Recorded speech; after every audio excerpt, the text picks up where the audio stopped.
Abruptio placenta.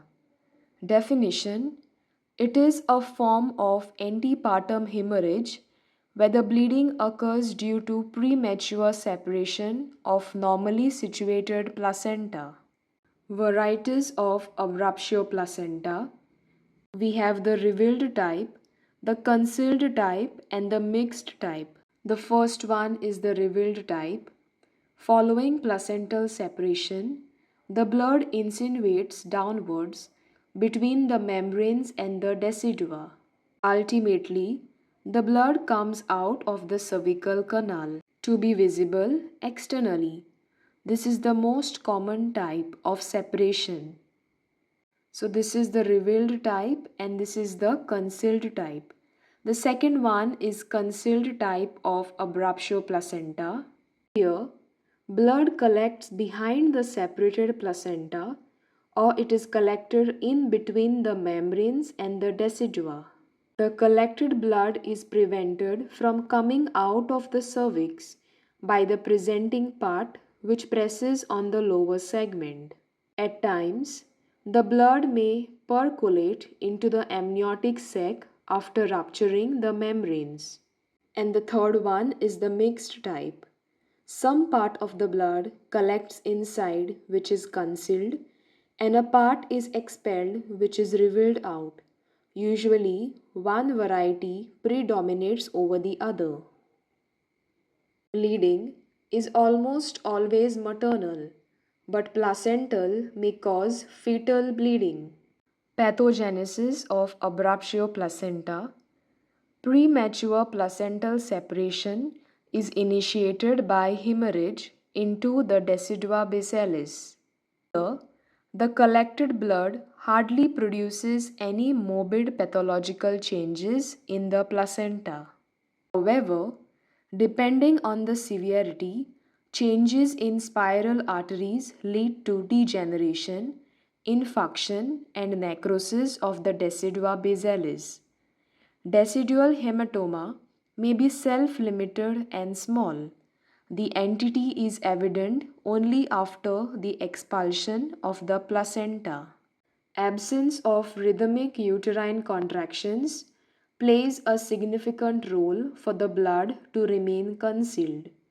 When a major spiral artery ruptures, a big hematoma is formed. The thrombin generated following decidual hemorrhage triggers the action of matrix metalloproteinase, inflammatory cytokines, and the coagulation cascade. It tends to occur initially on the cornua before spreading to the placental site. Subperitoneal petechial hemorrhages are found under the uterine peritoneum and may extend into the broad ligament. There may be free blood in the peritoneal cavity. Microscopic appearance. The uterine muscles are necrosed. There is infiltration of blood and fluid in between the muscle bundles. Muscular dissociation occurs in the middle and the outer muscle layers. Blood vessels degenerate. Myometrial hematoma rarely interferes with uterine contractions following delivery. Thus, the presence of covular uterus, as observed during C-section, is not an indication per se for hysterectomy. Changes in other organs. In the liver, there is presence of fibrin knots in the hepatic sinusoids apart from changes found in preeclampsia. Kidneys may show acute cortical necrosis or acute tubular necrosis, which may be due to intrarenal vasospasm as a consequence of massive hemorrhage. Shock proteinuria is due to renal anoxia, which usually disappears 2 days after delivery, whereas proteinuria due to preeclampsia tends to last longer. Blood coagulopathy is due to excess consumption of plasma fibrinogen due to disseminated intravascular coagulation and retroplacental bleeding. There is overt hyperfibrinogenemia, which is less than 150 milligrams per deciliter, and elevated fibrin degradation products and D-dimer. Classification of abruptio placenta. Grade 0 is where clinical features are absent. Diagnosis is made after inspection of the placenta following delivery. In grade 1, there is slight vaginal bleeding, irritable or tender uterus, maternal blood pressure and fibrinogen levels are unaffected, FHS is good. Grade 2 is where there is mild to moderate vaginal bleeding, uterine tenderness is present, maternal pulse is increased, blood pressure is maintained, fibrinogen level decreased, shock is absent, fetal distress or fetal death may occur. In grade 3, there is moderate to severe bleeding, marked uterine tenderness, shock is pronounced, fetal death is the rule, associated coagulation defect or anuria may complicate. Clinical features depend on the degree of separation of placenta, the type of abruption, and the variety, that is either concealed or the revealed type. Parameters. The first one is symptoms. For the revealed type, there is abdominal discomfort followed by vaginal bleeding. In the concealed type, there is abdominal intense pain followed by vaginal bleeding. The second parameter is the bleeding character. In revealed, there is continuous dark colored blood. In the mixed type, there is continuous dark colored or blood stained serous discharge. Paler, under revealed, it is related with visible blood loss. Under mixed, the pallor is severe. Preeclampsia under revealed is absent and in mixed is frequently seen. General condition of the revealed type, it is proportionate to the visible blood loss and shock is absent. General condition under mixed type, the shock is present and out of proportion. Uterine height, under revealed, it is proportionate to the period of gestation, and under mixed type, it is disproportionate, enlarged and globular. Under revealed, the fetal parts can be identified easily. Under mixed or concealed type, the fetal parts are difficult to make out.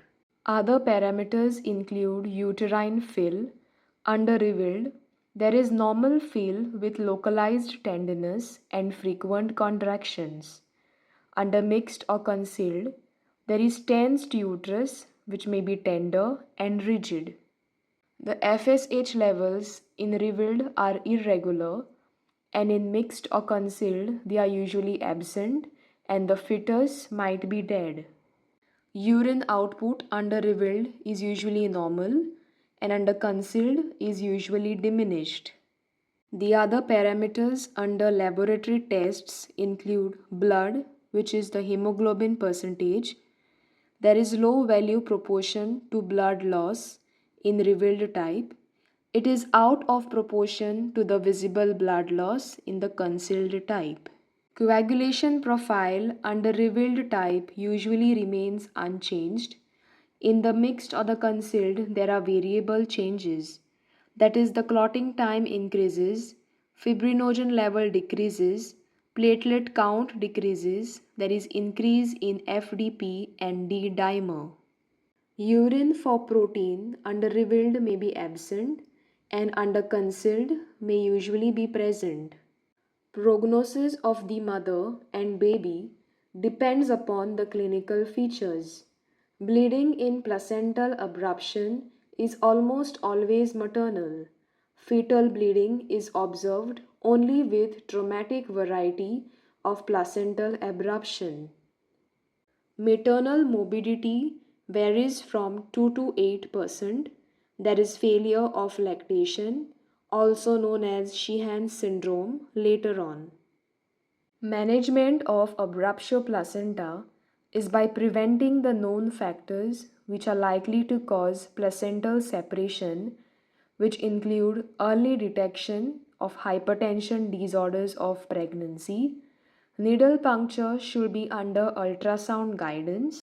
Avoidance of trauma, especially forceful external cephalic version, to avoid sudden decompression of the uterus in hydramniosis and amniocentesis. To avoid supine hypotension, the patient is advised to lie in left lateral position in the later months of pregnancy and routine administration of folic acid. Treatment in the hospital.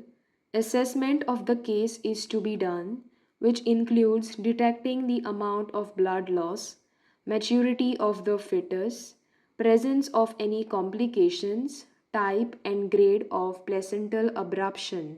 In emergency measures, the blood is sent for hemoglobin and hematocrit estimation. Ringer's solution drip is started. The management options are immediate delivery, management of complications, and expectant management.